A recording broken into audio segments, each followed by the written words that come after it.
we're gonna do our last song off of me and Justin's record. It's called Beautiful You. And depending on what kind of an audience you are, if you're the kind of audience that does encores, that claps when we walk off stage. Some do, some don't. If you do that, then we come back and we play a couple more songs. But this could potentially be our last song. This one could potentially cause you to walk out of the room because it's 20 minutes long.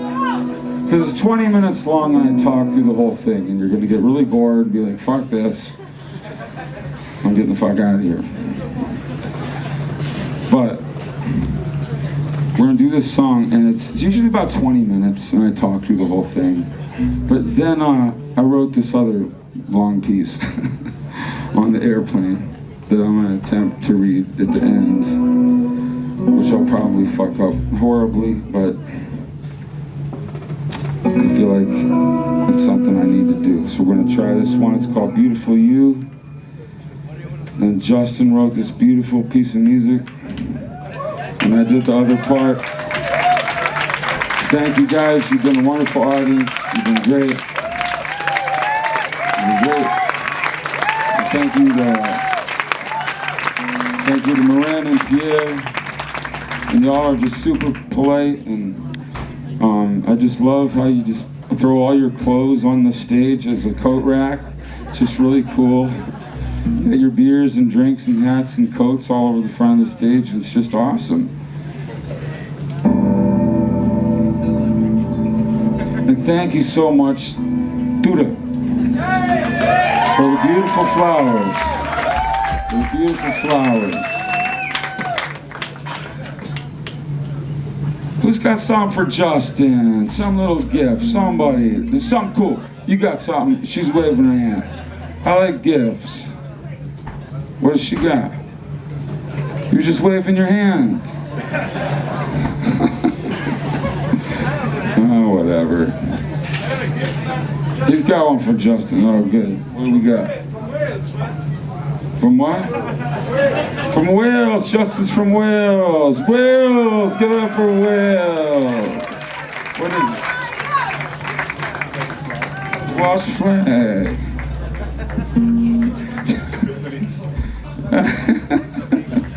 All right, for Wales. Justin's not actually from Wales. He's from Manchester, but he currently lives in Wales. Kentucky! All right.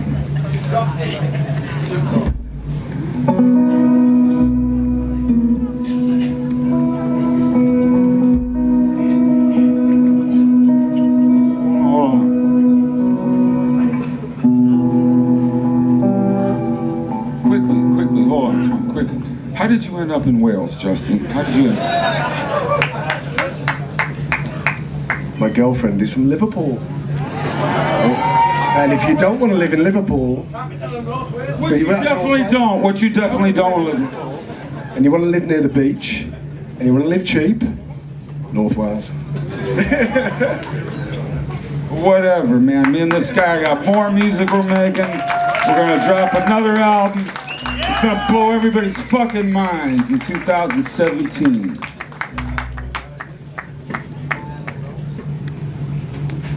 All out of Wales and San Francisco. Beautiful You. Sending this out one to you guys from Wales. What's... And Folsom Prison? Don't tell people about that part of my life. God damn it, I don't want anybody to know that. I did a couple years in Folsom Prison, so what? Armed robbery shit, who fucking cares? I didn't kill anybody. What were you saying about Folsom? Where, what city? Oh, fuck yeah, I know Folsom. Why'd you have to tell everybody that? What? Yeah, I don't know that bar. I just know the fucking prison, thanks.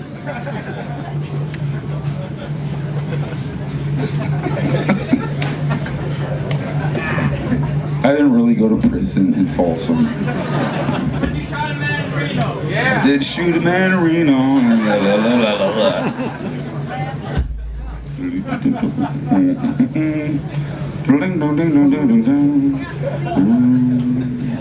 Let's play dueling banjos. Let's see if Justin can play dueling banjos, or Nick. What is it? It's from the fucking movie Deliverance. It totally fucked my brain up. Nick, you know, I wanted to start it. Let's see if Justin can do it. You gotta listen to me first. It's like a call and response.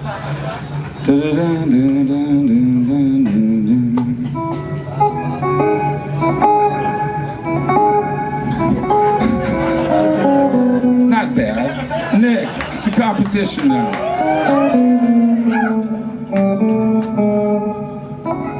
Hold on. Ba-da-bum, bum, bum, bum, bum, bum, bum.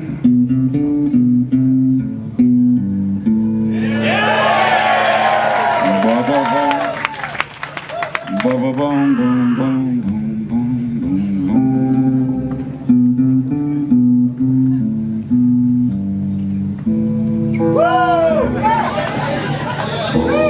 Ba-da-ba-da-ba-da-ba.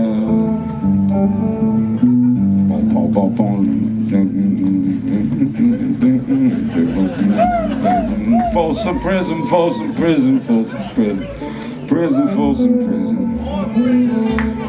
All right, that's our version of dueling banjos. Thank you, everybody.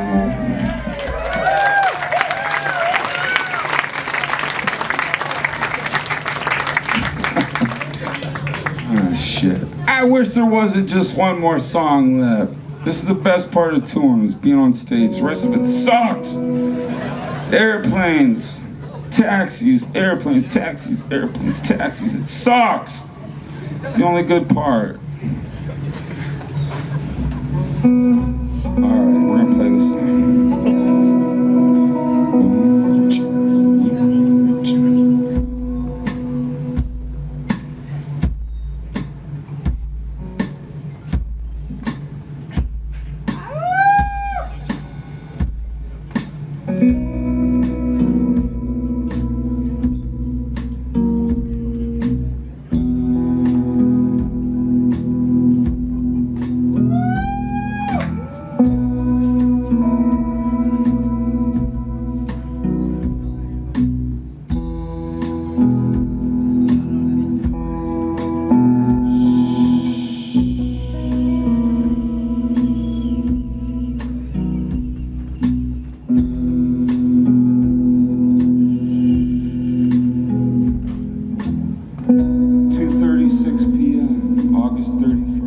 2015. You're making me self-conscious with the telephone. Please put it away.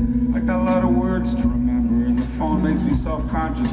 Please, I know you want to be really cool and post it before everybody else does, and put it on your Facebook and all that shit, because you don't have a girlfriend. You just put it in your pocket. Please put it away. It's distracting me. Thank you. Thank you for the support.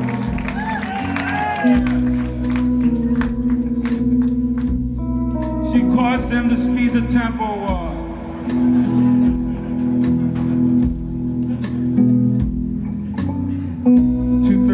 p.m., August 31st, 2015. Woke up at 11:30 a.m. to a ton of email.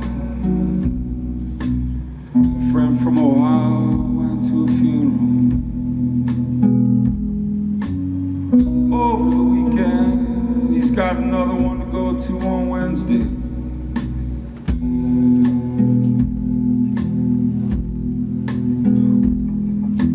The rest are all business, plus a piece of ambient music from Justin, but I still haven't had a chance to listen to it yet. I dropped some film off to be developed that I'm hoping could be right for the Jesu Kil Moon album. Then I was planning on walking down to the marina,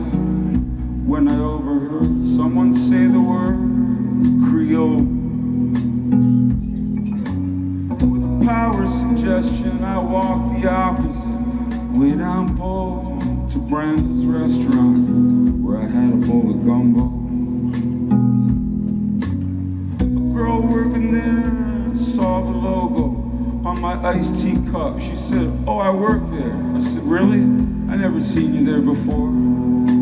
She said, "I work from 6 a.m. to 10:30 a.m. I said, "Well, that explains it. I don't even wake up until 11. On my way back, I saw this crackhead-looking guy walking his dog, and the dog's hind legs were supported by this little wheelchair type thing. And he was wearing this tiny little diaper. The guy was walking the dog pretty fast, and it concerned me a little, and I almost said something to the guy, but I didn't, because the dog's face looked happy enough. At some point, the crackhead guy picked the dog up, wheelchair and all, and they gave each other a kiss. I could tell that the only thing that they had in the world was each other, and it was really touching. My mind triggered to that horrible scene in Midnight Express, where the cat, the pet who belongs to the prisoner, played by John Hurt, gets hung by prison guards. Then I looked down, and I was in a sunny spot on the road, and I felt really warm. And I looked up, and I saw my old friend Roger's apartment. He moved to Portland years ago and got married. Hughes and I used to go fishing up in Point Reyes or Bolinas or Stinson Beach or down to Pescadero. We'd always catch fish and bring them back. And I'd clean the fish and Katie would cook them up. His girlfriend would come over and the four of us would watch boxing matches, movies, whatever. And I thought of Katie as I do several times a day, every day of my life.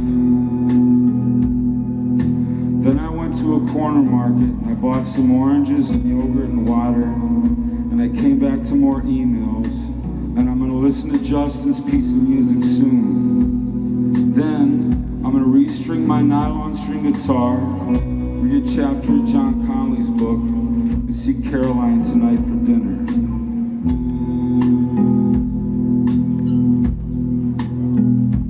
Beautiful, beautiful, beautiful.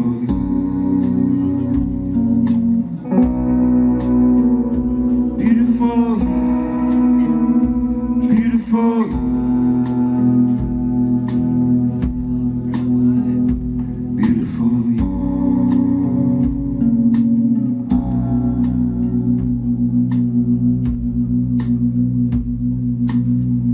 September 2nd, 4:45 p.m.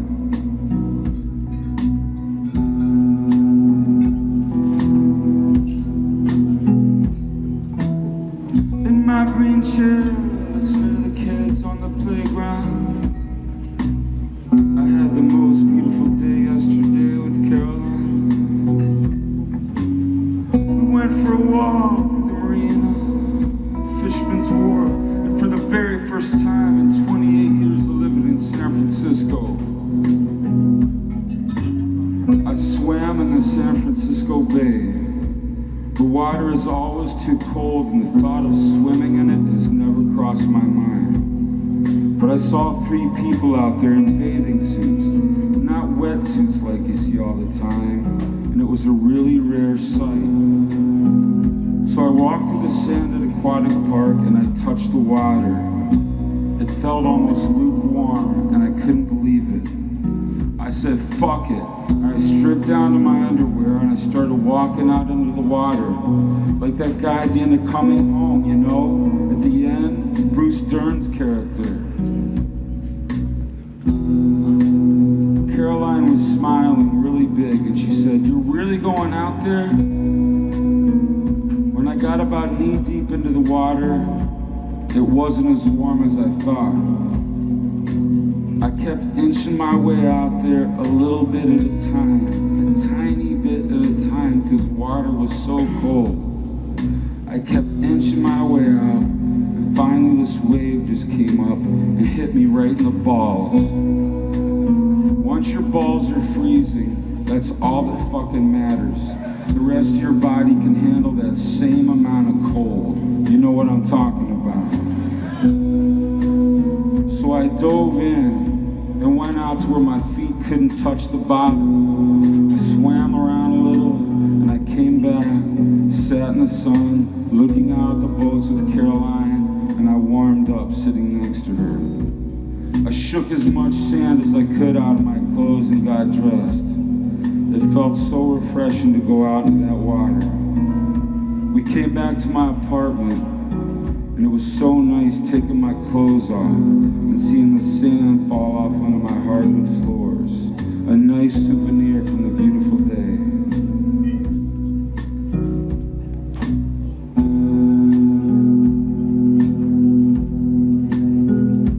Beautiful, beautiful, beautiful.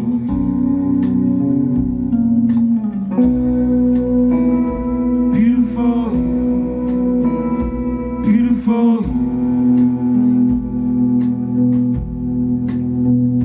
beautiful.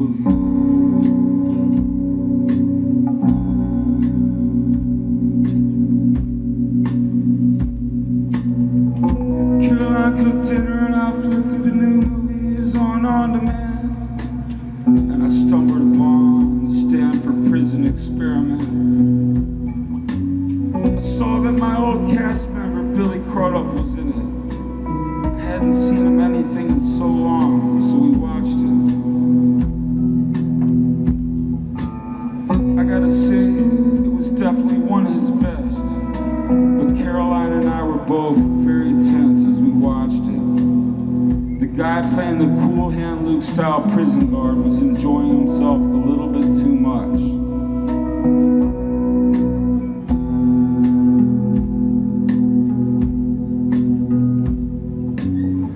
Tension finally eased when the movie ended on day 6 of what was set out to be a 14-day experiment. And after that I stayed up pretty late booking hotels for my East Coast tour next month and some flights as well. But today has been spent paying bills and trying to figure out an acoustic version of This Is My First Day and I'm Indy and I work at a gas station for a tour that starts in Israel this month. I leave on the 6th. The chord changes are very weird in this song, and it requires a lot of bar chords involving all 6 strings using my index finger, which isn't easy considering how long this song is. It's 4:58 p.m. and I can still hear the kids on the playground. I'm meeting Caroline tonight for dinner, and the world and everything in it is a beautiful place.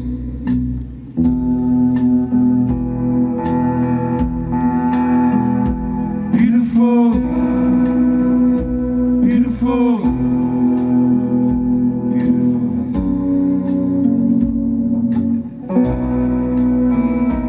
Beautiful, beautiful.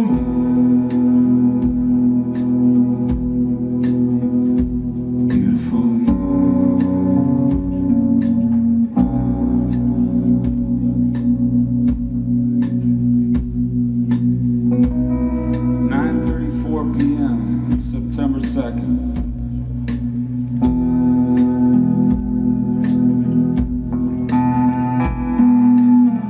Just back from dinner with Caroline, and I opened my mail. There was a letter and a photo from an ex-girlfriend who I haven't heard from in over a year. She's days away from having a baby. Wow, I thought of our time together back then and how far she's come.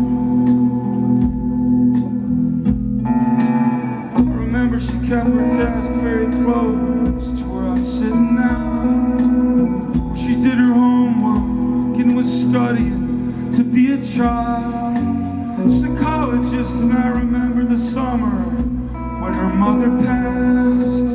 There's never a summer that goes by that I don't think about that. The times we spent in Santa Cruz hospitals and Los Gatos. I wrote her back and I told her how happy it made me feel to see the photo. And I'm sending her my love, and I'll be back in touch after I'm home from my next tour at the end of the month, and she's a mother.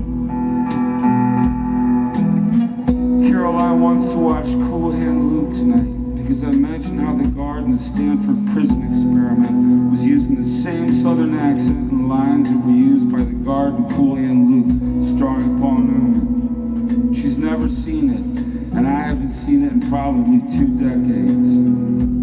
She just told me that she ordered it, and that the movie came out in 1967. I didn't realize that, but that was the year I was born. So tonight, I'm gonna pay attention to that movie more than I ever have, knowing that detail. September 3rd, 8:32 p.m.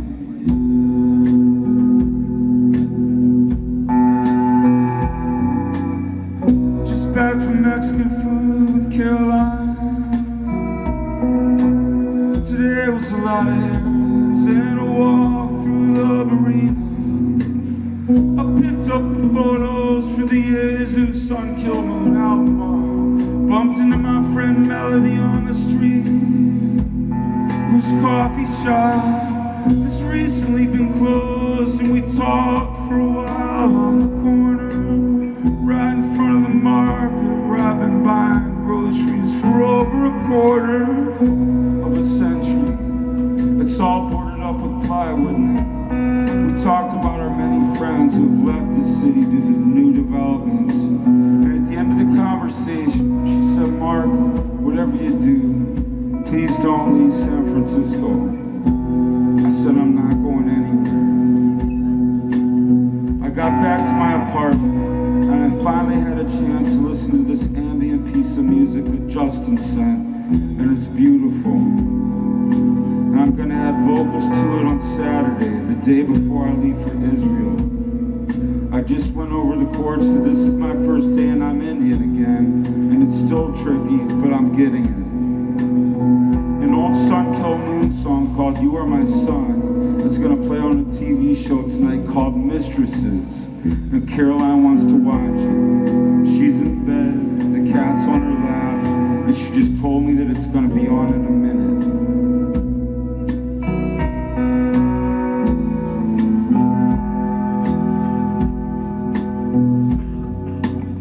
September 3rd, 11:46 p.m.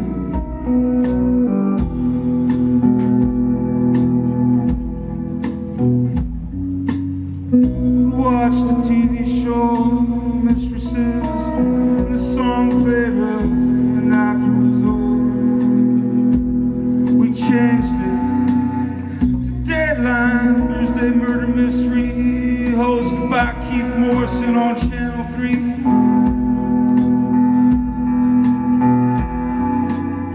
The cat is sleeping on her lap, and hey, I'm still alive, and I'm healthy and happy, and I'm 48, and both my mom and dad are still alive, and I can see the bridge twinkling like gold out my window.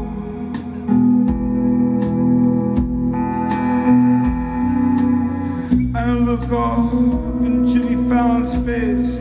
It's on TV, and just like Billy Crudup or Anna Paquin or Kate Hudson or Frances McDormand or Jason Lee, every time I see them on TV, it reminds me of when I was 32. Everything has led me to this beautiful piece of music that I'm listening to while I'm laying in bed next to beautiful you.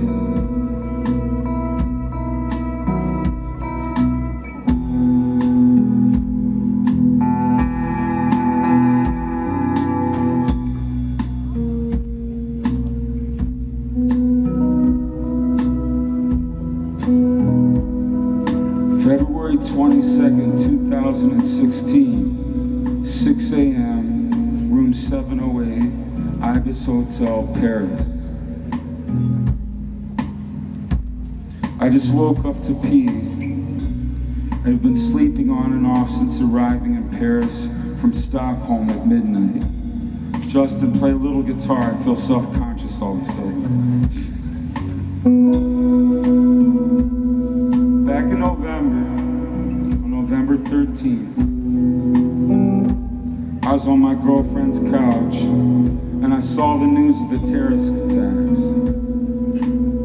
On my flight here last night from Stockholm, I wrote a piece about my thoughts and feelings about terrorism, and I was planning on sharing that with you tonight. But after writing it, I decided that I didn't want to give a platform to psychopaths who walk into rooms full of people and open fire with automatic weapons. The main theme of what I wrote had to do with what a friend of mine had to say from Paris when I called him on that day. He said, "My brain isn't shaped in a size that can process what is happening in Paris right now." Whose brain is, I thought. Sadly, in the USA, people with automatic weapons are walking into shopping malls, movie theaters, and schools and mass murdering people so often that we've become numb to this type of news in America. It doesn't mean that we don't care. It doesn't mean that we don't process it. It doesn't mean that we're not trying to do something about it. It just means that mass shootings have become another day in the office in the United States of America. The first mass murder that I remember was in 1983, and of all things, it was a guy from my hometown. His name was James Huberty. He walked into a McDonald's in Southern California and killed 38 people with an automatic weapon. I was in 10th grade when that happened. And that shocked the world at that time, just as much as the attacks in Paris shocked the world on November 13th. For us, this kind of stuff in the USA, it's like a beating you've been taking year after year for 30 or 40 years, and you become numb to the beatings. It just becomes your environment.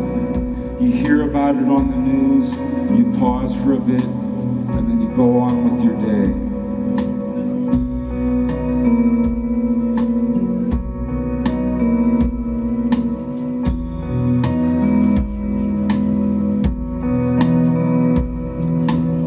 The main thing that I'd like to get across tonight, just like all the people who came to this concert tonight, people that went out that night on November 13th for entertainment, to have a good time, were totally sure that they were going to come home safely. They were going to walk out into the street after the concert, send a photo from Instagram out to the world, text some friends, and likely go home to someone who loved them and cared about them. Someone loved and needed that person in their lives. The people who died in that attack were no different than any of us here. They had boyfriends, girlfriends, husbands, wives. They had pets. They had children. They had a mother or father who loved them. They had siblings who loved them, or a best friend. And the one thing that we all have in common, every one of us, that they had and we all have, is we all have dreams. I'm 49 years old and I still have dreams. I still have plans, things that I want to do. Every person in this room has dreams about what we want to do in our future. In regards to our careers, our personal lives, our creative paths, trips that we want to take, family members that we want to visit, families that we want to have and raise and love and protect. And we all have our favorite dumb TV shows, and we all have our favorite foods and our favorite books, and we all have our favorite dumb little fun little things that we love to do. The people who were killed in that attack, my heart goes out to all those people who lost their lives. My heart goes out to all the friends and the family members of those victims. And most of all, my heart goes out to France.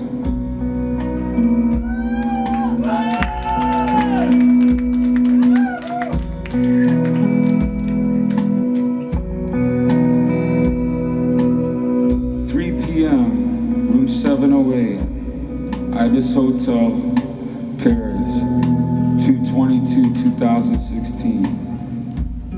Today I had lunch with my friend Masha, and during our walk, we saw a woman sobbing in an alley. She was crying. We walked over to her.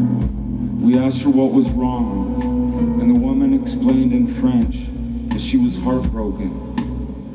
I asked her if she needed any money, but she said she didn't need any of my money. She said that she just wanted to sit alone in the alley and cry in privacy, but that she appreciated us stopping to talk to her and for caring. To everybody here, to everybody, to all of us, wake up every day and make the most you can out of each and every day of your life. Make every day count. And always, always take a little time out of your day to pay respect to someone, to give someone a compliment, to tell someone that you love them or that you miss them. And if you see someone crying in the street, don't be afraid to offer them some support. Don't be afraid to give them a shoulder to cry on. It's been great playing music for all of you tonight. And I gotta say this from the bottom of my heart.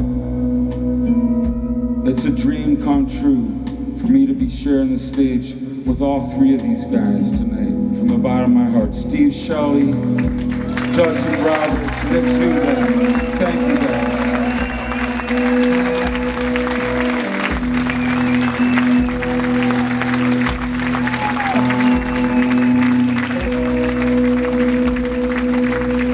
I think it was 1983 or 1984, I was in 10th or 11th grade, and I was getting Guitar Player magazine, and there was a little blurb in the back of the magazine about this band called Sonic Youth. It was using all these weird guitar tunings and using guitars with only 2 or 3 strings on it. Later on at Tower Records in San Francisco, I got Daydream Nation. I've played festivals with Steve in Spain, and it just means so much to me that I never would have thought in 1983 I'd be sharing this stage with this guy. So again, I know I've said it, but give it up for Steve Shelley.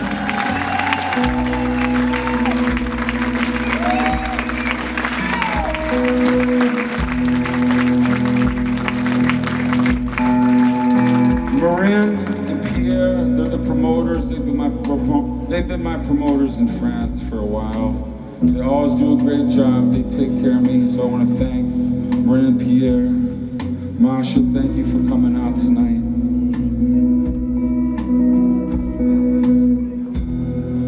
I got a day off in Paris tomorrow. I look forward to it. And I look forward to coming back at some point, maybe this year, probably next year, playing music, hopefully with these guys again. I love you guys, thanks for coming out.